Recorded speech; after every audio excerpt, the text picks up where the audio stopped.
friends, welcome to another video in the kitchen with Sweeney's Creek Farm. This one's first of a series of videos we're going to be putting together.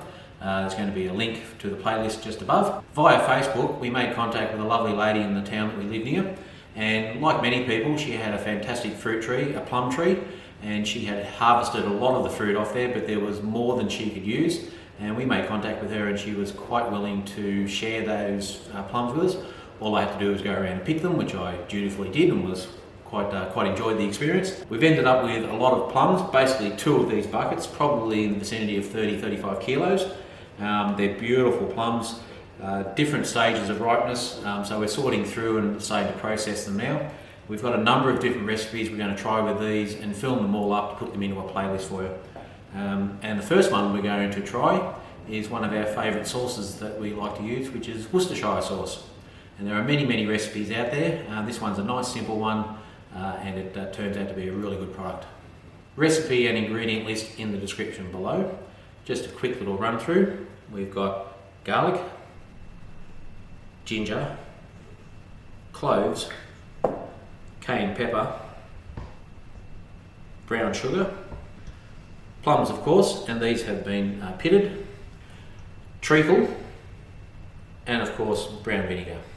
As I said before, very simple recipe. Once you've got the ingredients gathered, it's a matter of combining all those into a large pot, bringing it up to the boil, dropping it back to a simmer, simmering it for 3 hours, and then straining out and putting it into bottles and jars.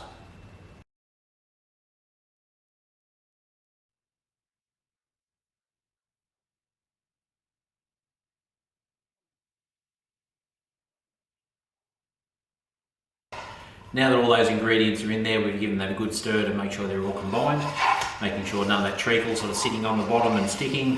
It's all looking really good in there, smells amazing. I'm going to get that on the stove now and rapidly bring it up to a boil and then drop it back to a low simmer for 3 hours before we strain.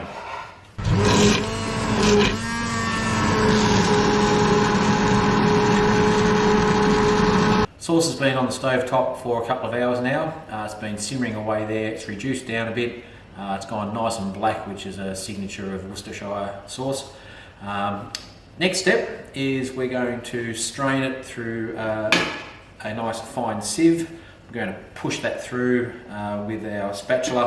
That's just going to remove all the lumps and bumps and pieces of skin and any large pieces in there, cloves and things like that. So Worcestershire is just a very liquidy sauce, and that will just get rid of all those bits and pieces.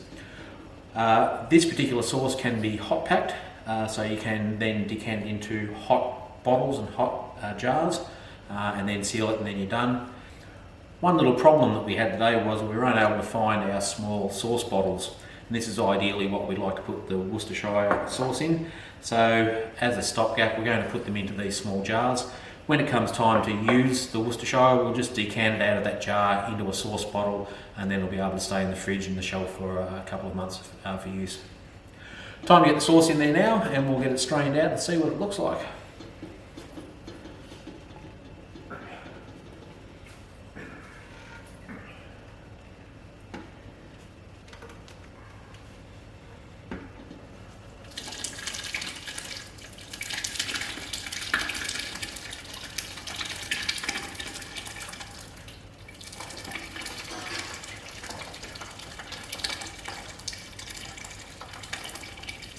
I only wish our camera could pick up the smell that's coming out of here.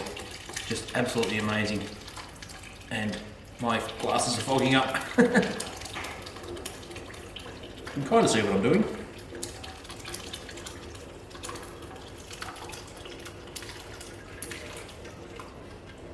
So all I'm doing here now is just working that through, giving the liquid a chance to get through that fine sieve.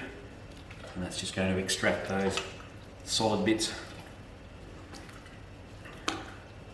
There's the final product.